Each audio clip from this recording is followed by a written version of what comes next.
আসসালামু আলাইকুম। বিবিসি আন্তর্জাতিক বিশ্ব সংবাদে আপনাকে স্বাগত। শুরুতে সংবাদ শিরোনাম, পরে বিস্তারিত। বাংলাদেশের সর্বশেষ গুরুত্বপূর্ণ আপডেট সংবাদে আপনাকে স্বাগত। শুরুতেই সংবাদ শিরোনাম, পরে বিস্তারিত। প্রথমেই জানাবো আমাদের হাতে থাকা সর্বশেষ গুরুত্বপূর্ণ সবথেকে তাজা আপডেট সংবাদ। মুসাসহ 5 ভাইয়ের দাপটে অসহায় সাভার। সাভারের অপরাধ রাজ্যে আবির্ভাব হয়েছে নতুন সম্রাট মোশারেফ হোসেন মুসার। 4 ভাইকে সঙ্গে নিয়ে গড়ে তুলেছেন ত্রাসের রাজত্ব। একসময় আওয়ামী লীগের সঙ্গে আতাত করে চলা মুসা এখন বিএনপির নাম ভাঙিয়ে এলাকায় মেতে উঠেছেন চাঁদাবাজি, দখলবাজি ও সন্ত্রাসী কর্মকাণ্ডে। আওয়ামী লীগের আমলে মুসা ও তার 4 ভাই সাভার উপজেলা আওয়ামী লীগের সাধারণ সম্পাদক মঞ্জুরুল আলম রাজীব ও তার ভাই উপজেলা আওয়ামী লীগের যুগ্ম সাধারণ সম্পাদক ফখরুল আলম সমরের সঙ্গে লিয়াজো করে চলতেন। এখন তারা বিএনপির সঙ্গে লিয়াজো করে নতুন করে রাজধানী ঢাকার সাভারে দাপট দেখিয়ে প্রতিদিন চাঁদাবাজি, রাহাজানি, সন্ত্রাসী, দখল বাণিজ্য করে যাচ্ছেন। এরপর জানাবো কক্সবাজারে অবৈধ স্থাপনা উচ্ছেদে বাধা, সড়ক অবরোধ। কক্সবাজারের বাঁকখালী নদীর তীরে গড়ে ওঠা অবৈধ স্থাপনা উচ্ছেদ অভিযানে স্থানীয়দের বাধার মুখে সাময়িক স্থগিত ঘোষণা করেছে বিআইডব্লিউটিএ কর্তৃপক্ষ। এ সময় সড়কে হাজার হাজার মানুষ নেমে এসে প্রতিবাদ জানায়। অবস্থা বেগতিক দেখে সেনাবাহিনীর সদস্যরা উচ্ছেদ অভিযান ছেড়ে দিতে বাধ্য হয়েছে। এদিকে 1.5 লাখ পুলিশকে বিশেষ প্রশিক্ষণ দেয়া হবে। আগামী ফেব্রুয়ারিতে অনুষ্ঠিত হতে যা জাতীয় নির্বাচন সুষ্ঠু ও নিরাপদ করতে 1.5 লাখের বেশি পুলিশ সদস্যকে প্রশিক্ষণ দেয়া হবে।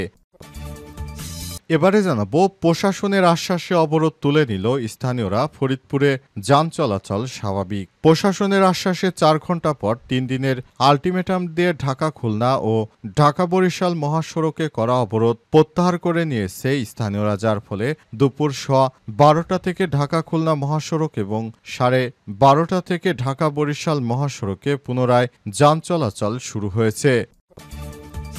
এদিকে নাটোরের ডায়রিয়া আক্রান্ত এলাকায় সেনাবাহিনীর বিনামূল্যে চিকিৎসা সেবা। নাটোর পৌরসভার বিভিন্ন এলাকায় ডায়রিয়া প্রকোপ বেড়ে যায়। সাধারণ মানুষের পাশে দাঁড়িয়েছে বাংলাদেশ সেনাবাহিনীর সদস্যরা। তারা সাধারণ মানুষদের চিকিৎসা দিচ্ছে।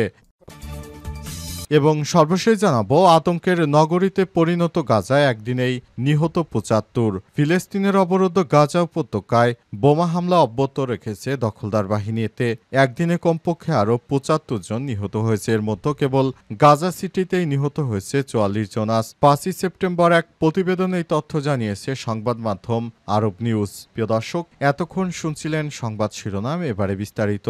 তবে তার আগে বন্ধুরা, অনুরোধ থাকবে সংবাদটিতে একটি লাইক দিন। এই চ্যানেলে আপনি নতুন হয়ে থাকলে আমাদের সংবাদটি দেখতে দেখতে চ্যানেলটি সাবস্ক্রাইব করে রাখুন। কমেন্ট করে বন্ধুরা আপনার মূল্যবান মতামত জানিয়ে দিন আপনি বিশ্বের কোন দেশ থেকে বা বাংলাদেশের কোন স্থান থেকে আমাদের সংবাদটি দেখছেন এবং শুনছেন। আর বন্ধুরা, এই সংবাদটি আপনার সোশ্যাল মিডিয়া ফেসবুকে শেয়ার করে বন্ধুদেরও দেখার সুযোগ করে দিন। এবারে বিস্তারিত। মুসাসহ 5 ভাইয়ের দাপটে অসহায় রাজধানী সাভার। সাভারে অপরাধ রাজ্যে আবির্ভাব হয়েছে নতুন সম্রাট মোশারেফ হোসেন মুসার। 4 ভাইকে সঙ্গে নিয়ে গড়ে তুলেছেন ত্রাসের রাজত্ব। একসময় আওয়ামী লীগের সঙ্গে আতাত করে চলা মুসা এখন বিএনপির নাম ভাঙিয়ে এলাকায় মেতে উঠেছেন চাঁদাবাজি, দখলবাজি ও সন্ত্রাসী কর্মকাণ্ডে।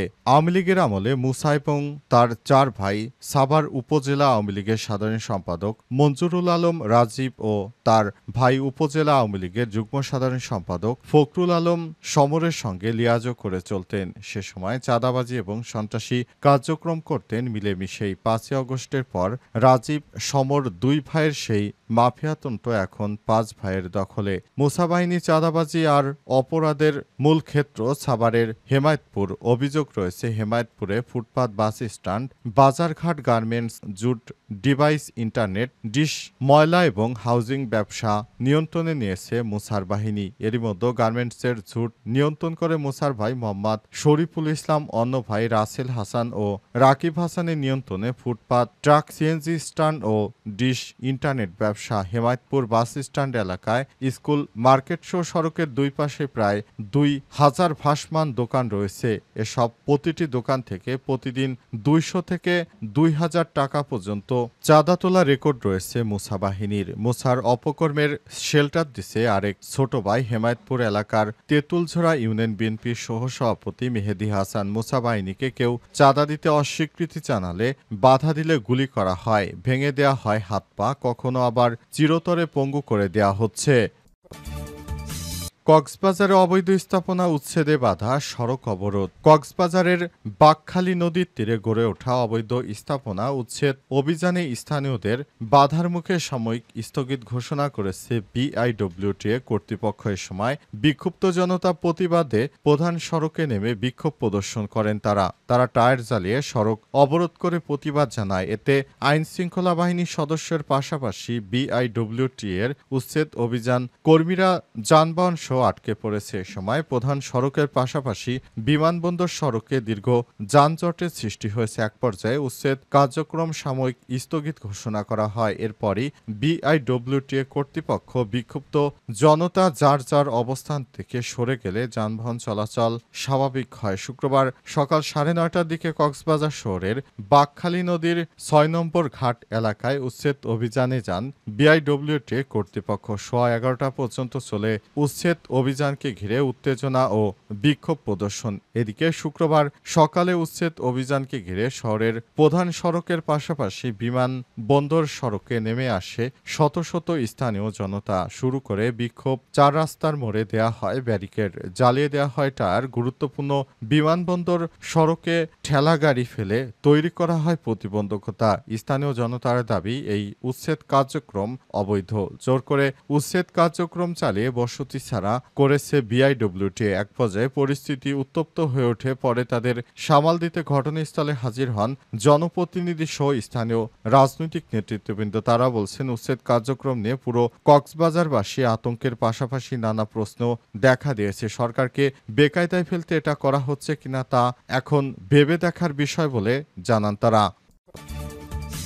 1.5 লাখ পুলিশকে বিশেষ প্রশিক্ষণ দেয়া হবে। আগামী বছরে ফেব্রুয়ারিতে অনুষ্ঠিত হতে যাওয়া জাতীয় নির্বাচন সুষ্ঠু নিরাপদ করতে 1.5 লাখের বেশি পুলিশ সদস্যকে প্রশিক্ষণ দেয়া হবে। শুক্রবার 5ই সেপ্টেম্বর সরকারি কর্মকর্তারাই তথ্য নিশ্চিত করেছেন। পুলিশের উপপরিদর্শক ডিআইজি কাজী জিয়া উদ্দিন বলেছেন, একটি অবাধ, সুষ্ঠু ও নিরপেক্ষ শান্তিপূর্ণ জাতীয় নির্বাচন নিশ্চিত করতে আমরা 1.5 লাখ বা তারও বেশি পুলিশ সদস্যকে প্রয়োজনীয় সব ধরনের প্রশিক্ষণ দেব। পুলিশ সদর দপ্তরের মানব সম্পদ HR উন্নয়ন বিভাগের দায়িত্বপ্রাপ্ত কর্মকর্তা জিয়াউদ্দিন আশা করেছেন, আসন্ন নির্বাচন দেশের ইতিহাসে মাইলফলক হয়ে থাকবে। তিনি আরও জানান, তার বিভাগ গত 3 মাসে নির্বাচন বিশেষজ্ঞ আইনজীবীদের পরামর্শ নিয়ে 9টি প্রশিক্ষণ মডিউল তৈরি করেছেন। জিয়াউদ্দিন আরও বলেন, পুলিশ মহাপরিদর্শক আইজিপি ও অতিরিক্ত আইজিপি HR এর নেতৃত্বে তৈরি প্রশিক্ষণ কোর্সটি দারুণ। তিনি আশা করেছেন, কোর্সটি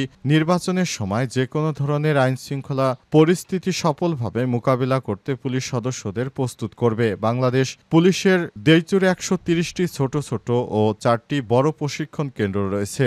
এসব কেন্দ্রেই নির্বাচনী দায়িত্ব পালনের জন্য পুলিশ সদস্যদের প্রশিক্ষণ দেওয়া হবে বলে জানিয়েছেন তিনি। প্রশাসনের আশ্বাসে অবরোধ তুলে নিল স্থানীয়রা। ফরিদপুরে যান চলাচল স্বাভাবিক। প্রশাসনের আশ্বাসে 4 ঘন্টা পর 3 দিনের আলটিমেটাম দিয়ে ঢাকা খুলনা ও ঢাকা বরিশাল মহাসড়কে করা অবরোধ প্রত্যাহার করে নিয়েছে স্থানীয়রা, যার ফলে দুপুর 12:15 থেকে ঢাকা খুলনা মহাসড়ক এবং 12:30 থেকে ঢাকা বরিশাল মহাসড়ক পুনরায় যানবাহন চলাচল শুরু হয়েছে। এর আগে শুক্রবার 5ই সেপ্টেম্বর সকালে ফরিদপুর ভাঙ্গা উপজেলা আলকি ও হামিদী ইউনিয়নে ফরিদপুর 4 আসন থেকে ফরিদপুর 2 আসন অন্তর্ভুক্ত করে বাংলাদেশ নির্বাচন কমিশনে গেজেট প্রকাশের প্রতিবাদে ঢাকা খুলনা ঢাকা বরিশাল মহাসড়ক অবরোধ করে প্রতিবাদ করেন স্থানীয়রা। এতে দক্ষিণাঞ্চলের সঙ্গে 16টি জেলার যানবাহন আটকে পড়ে। আন্দোলনকারীরা জানান, দুপুর 12টার দিকে ভাঙ্গার উপজেলা নির্বাহী কর্মকর্তা মোহাম্মদ মিজানুর রহমান ঘটনাস্থলে আসেন। তিনি আন্দোলনকারীদের দাবির প্রতি সমর্থন পোষণ করেন, যার ফলে দুপুরে 12:15 11টা থেকে ঢাকা খুলনা মহাসড়ক এবং 12:30টা থেকে ঢাকা বরিশাল মহাসড়কে পুনরায় যান চলাচল শুরু হয়েছে। এ বিষয়ে উপজেলা নির্বাহী কর্মকর্তা মোহাম্মদ মিজানুর রহমান জানান, ভাঙাবাসীর দাবির প্রতি তিনি সহানুভূতিশীল। ভাঙা একটি ঐতিহ্যবাহী উপজেলা, বিষয়টি তিনি ইতিমধ্যেই ঊর্ধ্বতন কর্তৃপক্ষকে জানিয়েছেন। ভাঙা থানার ভারপ্রাপ্ত কর্মকর্তা ওসি মোহাম্মদ আশরাফ হোসেন জানান, অবরোধকারীর গাছের গুঁড়ি ফেলে সড়কে টায়ার জ্বালিয়ে অন্তত 5টি স্থানে অবরোধ করে। অবরোধের কারণে দুই পাশে যান চলাচল বন্ধ হয়ে থাকে।